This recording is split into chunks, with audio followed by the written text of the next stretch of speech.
Однажды в Италии раздался выстрел. Пострадал 20-летний парень, пришедший в гости в дом родителей своей девушки. Ранение было опасным, но не смертельным. Медики потом говорили, что если бы врачи вмешались вовремя, парня обязательно спасли бы. И все же он умер. Но в этом видео вы не найдете однозначных ответов ни на вопрос, кто стрелял и почему, ни кто виноват в гибели человека. В нем я расскажу обо всех событиях этой страшной ночи, а вам предстоит самим для себя решить, какой версии придерживаться, и был ли приговор суда справедливым. Однажды в Италии.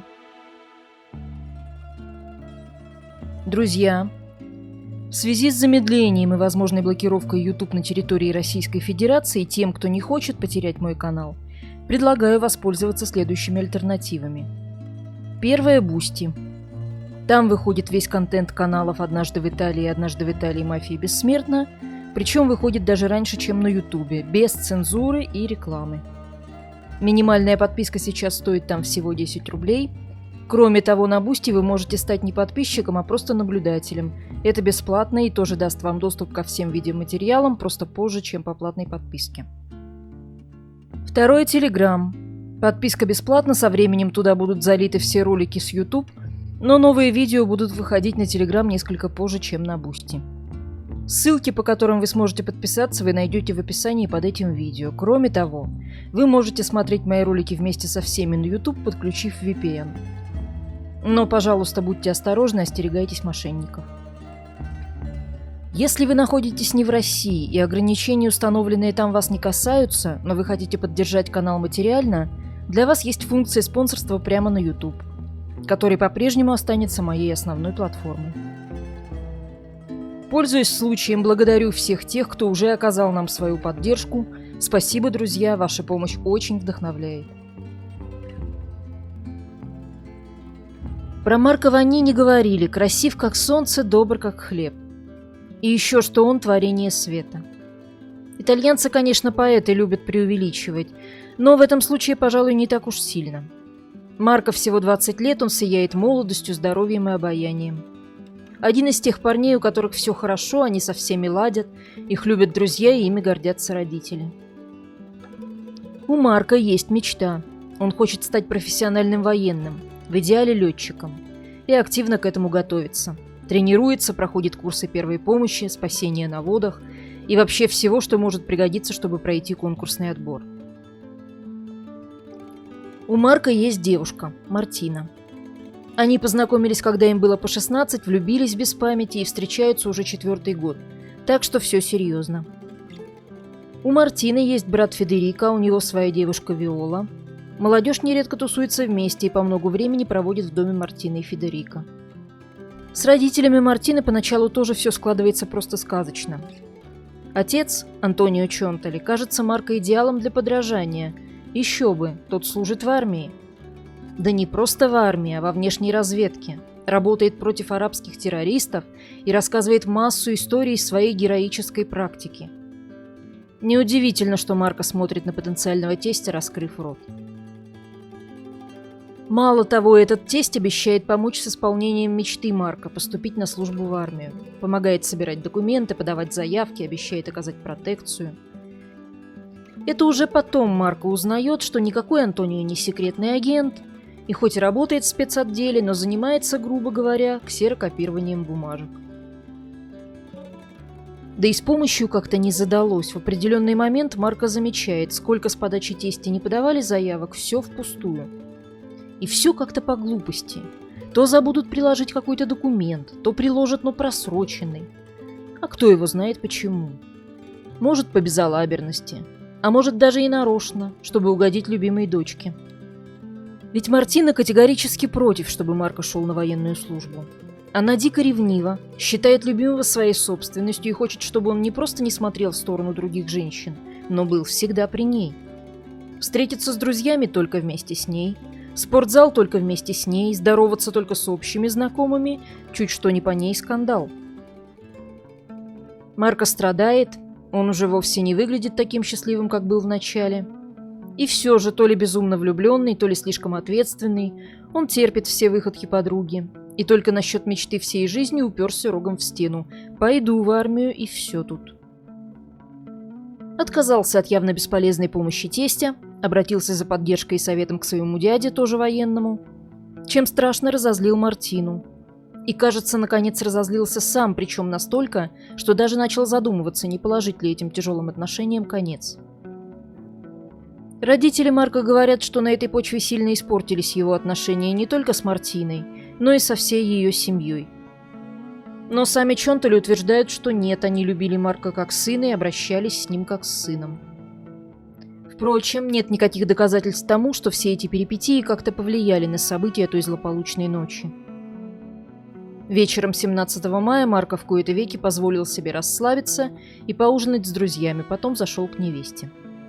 Он собирался вернуться домой, но около 11 позвонил маме и сказал, что останется ночевать у Мартины. Мать не возражала, только привычно отметила, что такие изменения планов случаются у Марка каждый раз, когда влюбленные ссорятся. А потом ей позвонила мать Мартины, Мария Пицилла, и сказала, что нужно приехать в скорую помощь, так как Марко упал с лестницы. Мария лжет, ни с какой лестницы юноша не падал, и это, увы, не первая и не последняя ложь этой ночи. Вранья будет так много, что даже спустя почти 10 лет и после 3 решений суда мало кого удастся убедить, что правда таки стала известна. И даже сами судьи будут называть ее не просто правдой или истиной, а процессуальной правдой, то есть тем, к чему удалось прийти в ходе процесса. И, несмотря на все их вранье, в основу судебного решения будет положена именно версия семейства Чонтали. Просто потому, что никакие другие показания следствие не приняло во внимание, а факты, противоречащие этой версии, не проверяло. Так что, описывая события этой ночи, придется каждый раз делать оговорку. Возможно, все было совсем не так. Итак, возможно, все было совсем не так. Но вполне может быть, что после 11 вечера в доме своей девушки Мартины Чонтали Марко Ванини решил принять ванну. Он налил воды, разделся и сел в нее. Мартина была в комнате вместе с ним, она умывалась. Хозяин дома Антонио утверждает, что утром этого дня он достал из сейфа и принес в ванную сумку с 2 принадлежащими ему пистолетами, чтобы протереть их. Потом его зачем-то позвала жена. Он вышел и оставил оружие в ванной, а потом, когда Марко уже мылся, вспомнил о нем и решил забрать. Мать Марко, Марина, не верит, что сын, будучи голым, мог легко впустить в ванную кого-то, кроме своей девушки. Но Антонио клянется, что это было в порядке вещей, и входить к Марко, когда он мылся, ему случалось неоднократно. На этот раз он зашел забрать пистолеты, но Марко попросил показать ему их. Они начали шутить, играть. Возможно, все было совсем не так. Но Антонио настаивает. Голый Марко не просто позволил ему войти в ванную, он просил его задержаться, затеял разговор, хотел подержать оружие. Дальше даже у самого Антонио версии 2. Первая – пистолет случайно выскользнул у него из рук, он случайно нажал на курок, случился выстрел. К несчастью хозяина оружия, возможность этого полностью исключил эксперт-баллистик. Беретта Антонио Чонтали так много использовалась раньше, что работала с дефектом. Чтобы выстрелить, нужно было обязательно передернуть затвор. Без этого случайное нажатие на курок так и останется просто нажатием.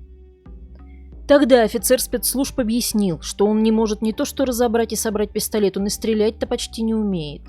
Кадровый военный припомнил, что он вообще очень плохо обращается с оружием, и что да, возможно, он сам, не отдавая себе отчета в том, что делает, действительно передернул затвор и сделал выстрел. Но инстинктивно на автомате и только потому, что был уверен, пистолет не заряжен. Баллистик опять возражает. При передергивании затвора пулю прекрасно видно. Но допустим, что Чонтали и впрямь действовал автоматически, глядя не на пистолет, а на Марко, навел оружие на парня. «Что ты делаешь?» – испугался Марко. «Сейчас застрелю тебя», – ответил Антонио. И, видимо, довольный произведенным эффектом, добавил: «Да спокойно, это шутка». «Так не шутят», — возразил Марко, поднял локоть, чтобы закрыться, и в этот момент Антонио выстрелил. На часах было 23:15. Возможно, все было совсем не так, но даже если это действительно была шутка, то она не удалась. Пуля задела левую руку, под мышкой вошла в корпус, повредила сердце и легкое и остановилась между ребер справа.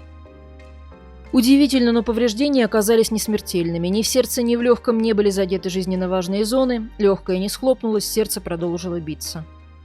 И все же Марко в опасности, у него кровотечение.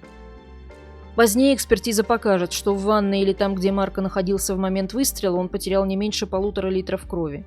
Но семейство Чонтали в один голос будет утверждать, крови не было. Совсем. Ну, может, пара капель, не больше. И вообще, все они были в момент выстрела в других местах и понятия не имели о том, что выстрел вообще случился. Возможно, все было совсем не так. Но Мартина, которая не отрицает, что была в ванной вместе с Марко, утверждает, что вышла оттуда перед самым выстрелом. И не видела, что произошло, однако, услышав грохот, тут же вернулась. Федерико, ее брат, говорит, что прибежал на шум. Вместе они накинулись на отца с вопросами, что случилось. «Да ничего», — успокоил их папа. Холостой выстрел, воздушный пузырь хлопнул. А Марко просто испугался, потому и бледный такой. Экспертиза подтвердила, что в момент выстрела или сразу после Мартина, Федерико и Антонио находились рядом с оружием. А мать семейства Мария и Виола, подружка Федерико, у них просто не взяли пробы. Так что остается только верить им на слово, что они рядом не стояли. Подсчитав частицы пороха, оставшиеся в ноздрях троих счастливцев, эксперты пришли к выводу, что стрелял Антонио. Многие специалисты считают это ошибкой. Из носа порох легко можно удалить, просто высморкавшись. Куда показательнее его количество на одежде.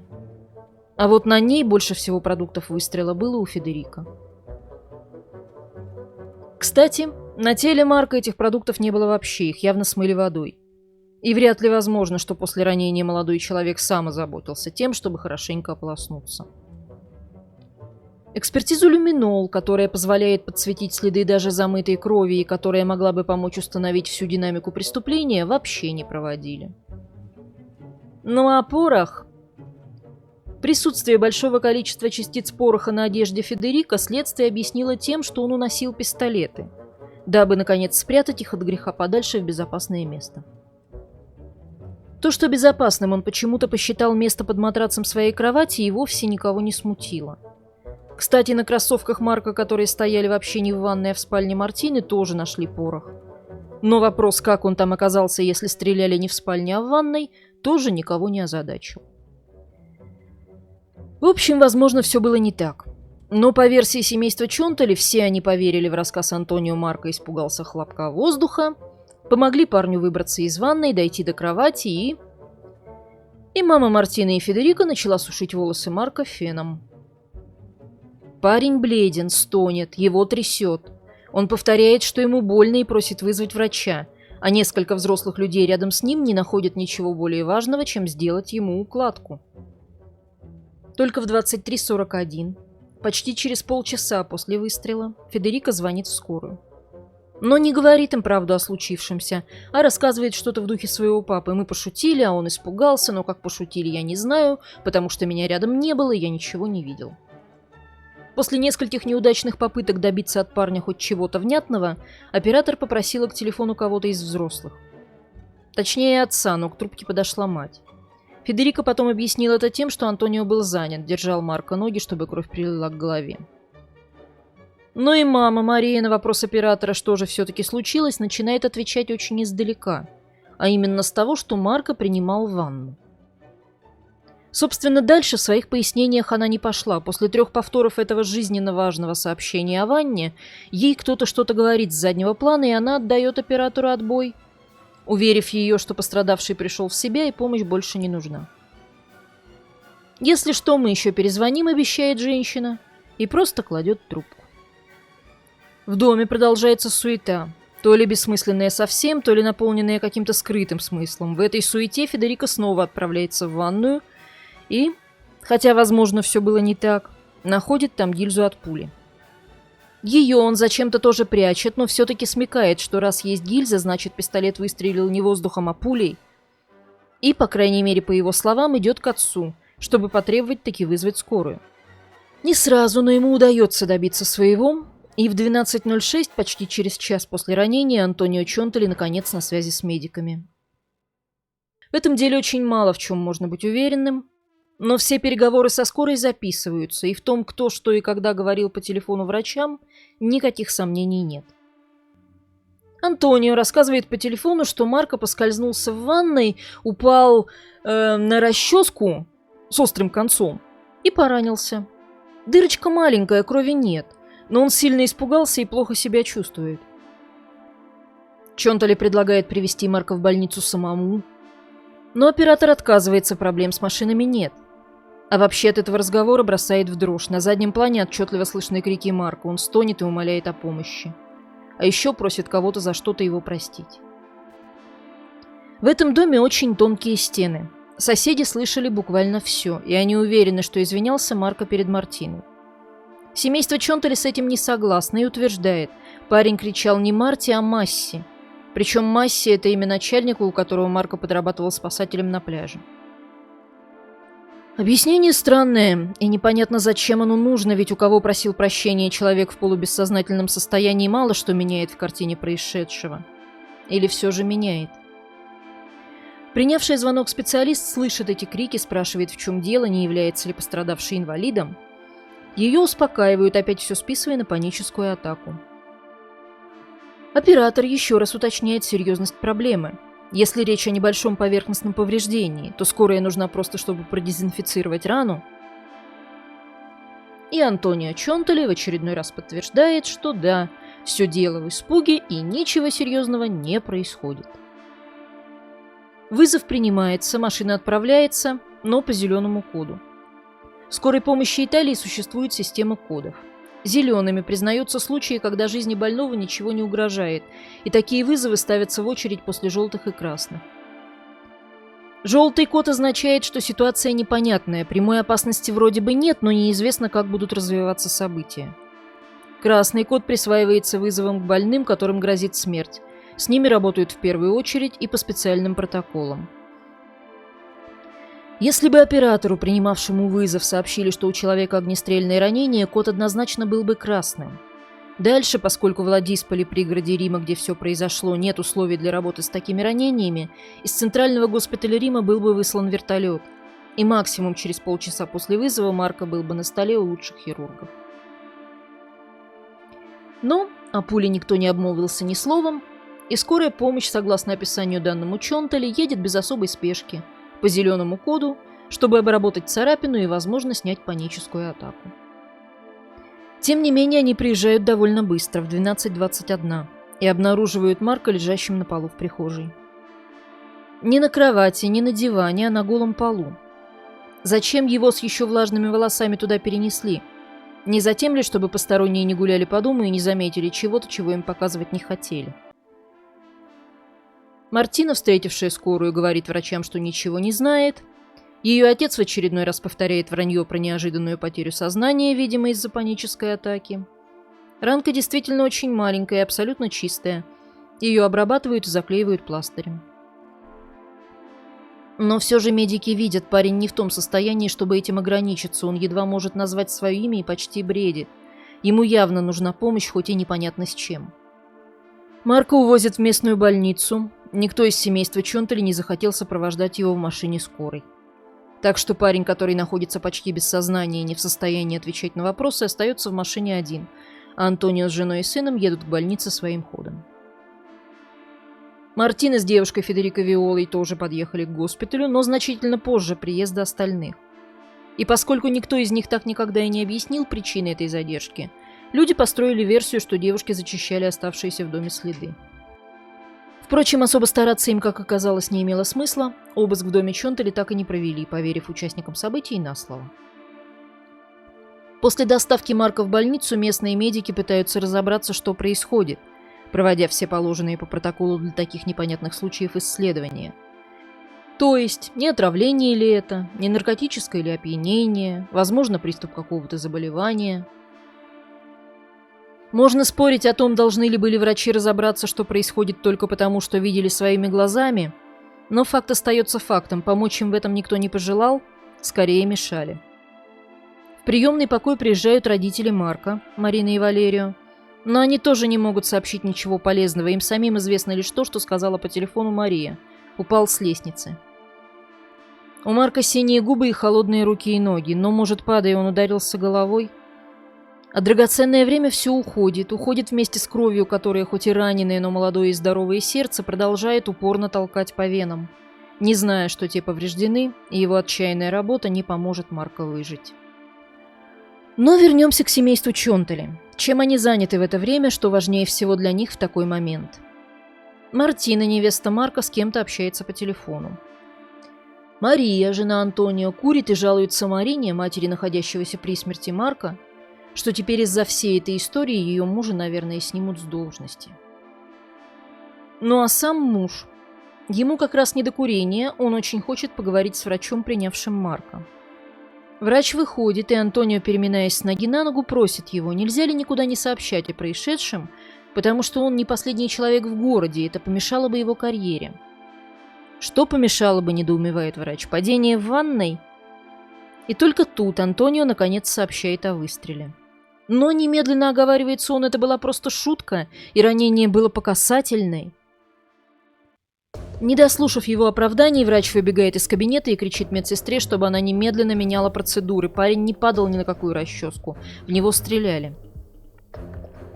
Только в этот момент у Марка появляется шанс на спасение. К нему вызывают вертолет из Рима, чтобы доставить его в госпиталь. Слишком поздно.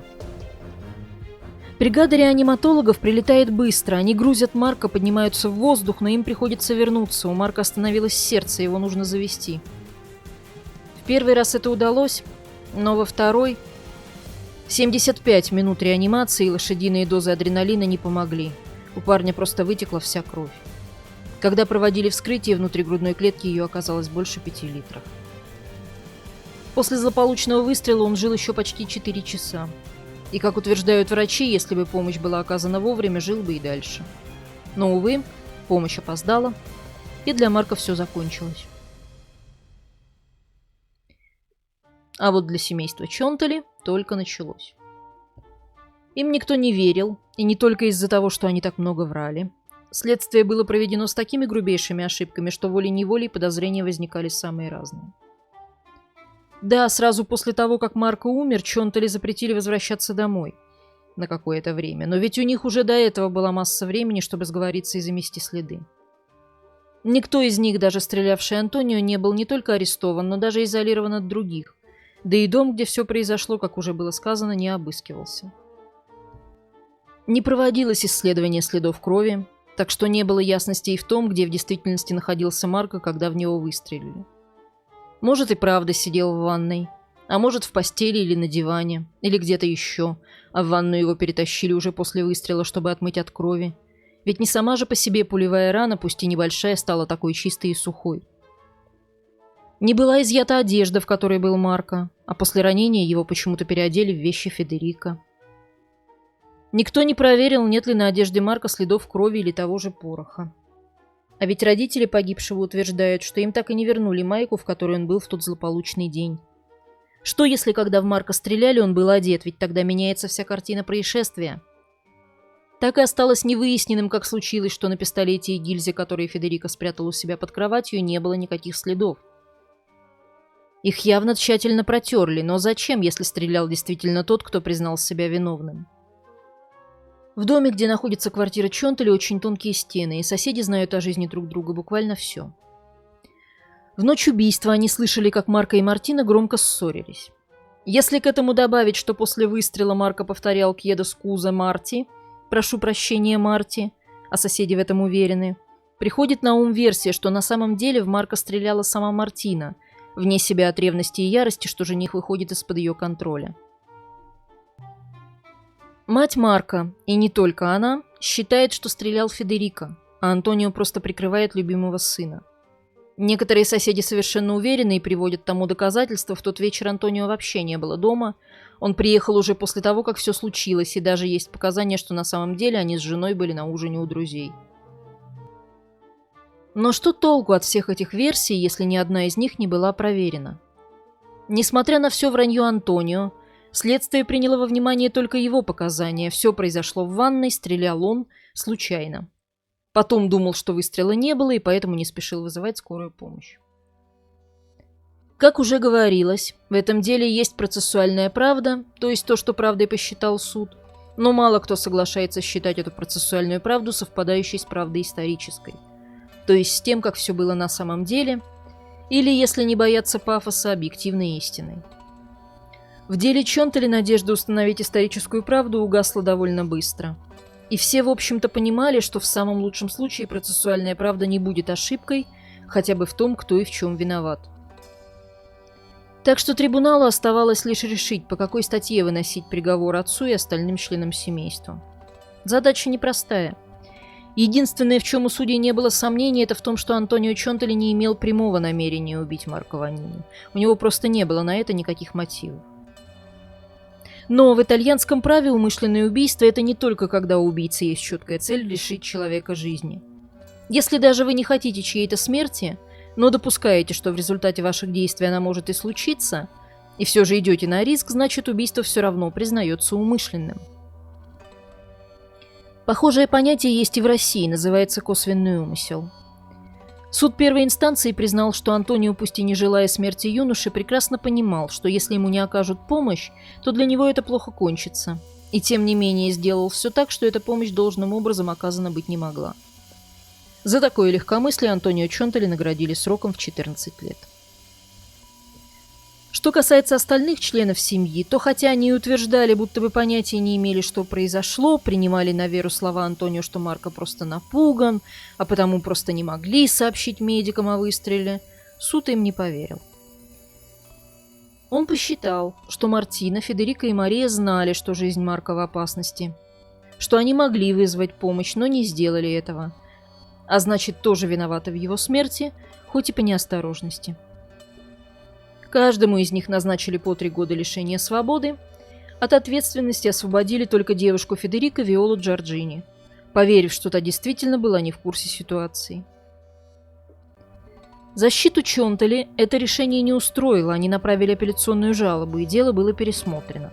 На этот раз суд был более благосклонен и решил, что поскольку Антонио Чонтали никак не могла быть выгодна смерть Марко, то и никакого умысла быть у него не могло. А все его действия были просто неосторожными, как и у остальных членов семьи. За эту неосторожность с 14 лет Антонио снизили срок до 5. Услышав этот приговор, мать Марко кричала раненым зверем. Она практически набросилась на судью, и ее пришлось выводить из зала охране. «Но mio nome, не моим именем», — повторяла она, имея в виду, что хоть приговор и выносился от имени итальянского народа, но она, как часть этого народа, категорически с ним не согласна. Действительно, приговор вызвал большой общественный резонанс. По стране проходили манифестации под девизом «Справедливость для Марко». Одним из лозунгов этих манифестаций стала фраза Марии «Не моим именем». В знак солидарности с родителями Марко бары и магазины закрывали витрины, журналисты проводили собственные расследования. Удивительно, но и Антонио Чонтали такое решение не устроило.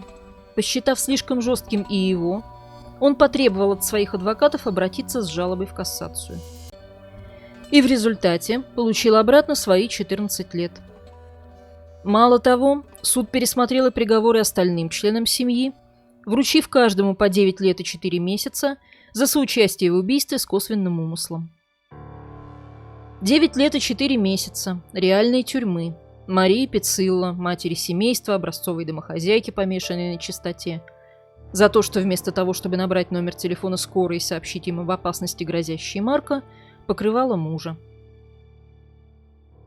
9 лет и 4 месяца реальной тюрьмы молодому инженеру Федерико Чонтали, который с 2 годами военной школы за плечами, вместо того, чтобы сообщить скорой помощи об опасности, грозящей Марко, продолжает утверждать, что понятия не имел о выстреле.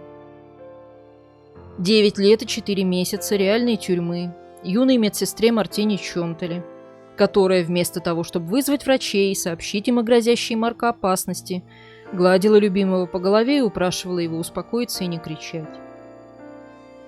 14 лет реальной тюрьмы Антонио Чонтали, отцу семейства, уважаемому человеку, военному, за то, что вместо того, чтобы спасать Марко от грозящей ему опасности, в которую сам же его и поставил, спасал только свою карьеру.